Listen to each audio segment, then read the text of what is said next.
Meron pong proven na natural remedies para ma-reduce ang simptoma ng kidney disease or bukol sa kidney, kung ito'y may kirot at mayroong pamamaga. Ngayon, ito mga gagawin, yung karamihan po ng mga bukol sa bato, renal cyst ang tawag, ay harmless.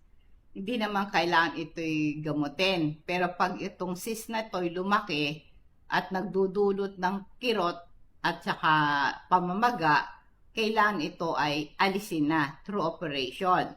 Ito yung mga ilang remedies na makakatulong sa inyo, ma-reduce yung pain at inflammation. Aloe vera. Yung aloe vera gel, meron siyang anti-inflammatory and pain-relieving properties. Biakin mo yung aloe vera na yon, yung dahon, tapos yun, idikit mo yan doon sa yung kung saan area ng masakit, sa likod mo, sa balakang mo, doon mo ididikit yung aloe vera na yon, yung gel mismo.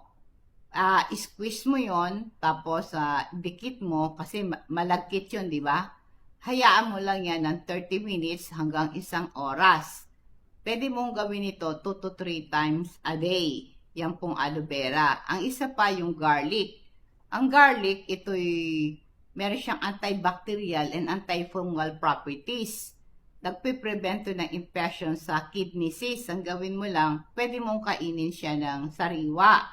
Dikdikin mo siya ng pinong-pino, ilagay mo sa kutsara, tapos lagyan mo ng honey. Tapos inumin mo siya, sundan mo siya ng 1 basong tubig na maligamgam. Kung hindi mo kayang kainin, pwede mong dikdikin yung garlic. Pagkatapos, meron kang saging, durugin mong mabuti yung saging, i-insert mo. Di ba madulas yung saging? Lunukin mo yan, dire-diretso.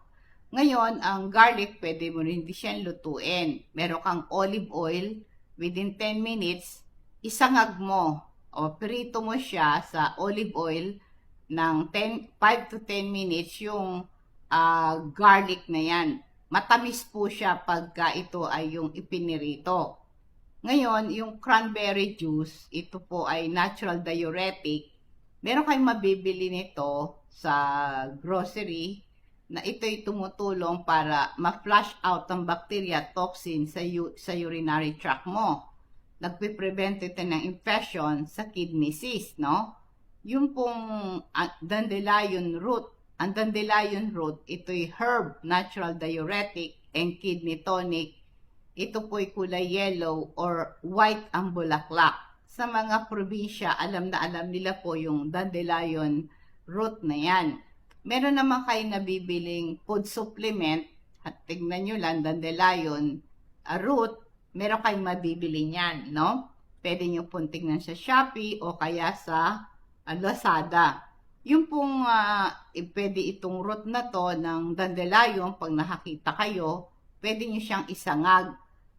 Tapos, ito po yung ang gawin nyo ay kumuha kayo ng isang isang kutsara niyan at ilagay mo yan sa 1 cup of hot water. Hayaan mo yan ng mga 10 to 15 minutes, sipsipin ng hot water yung dandelion root na sinangag mo. Pagkatapos, pigaan mo siya ng kalamansi. After 30 minutes na nakababa doon, lumabig na yung tubig, inumin mo na. Lagyan mo ng honey at lemon. Merong tinatawag tayong chamomile or manzanilla. Yung chamomile or manzanilla, ito po ay magpainit ka ng tubig, tapos yung kumukulong tubig, ilagay mo yan sa isang tasa ng hot water, hayaan mo ng 4 to 5 minutes, nakababad po yung bulaklak ng chamomile o kaya dahon ng manzanilla or either of the two, no? Kasi yung chamomile at manzanilla, magkapareho yon. Kasi ako, ang sa akin, alam ko manzanilla. Pero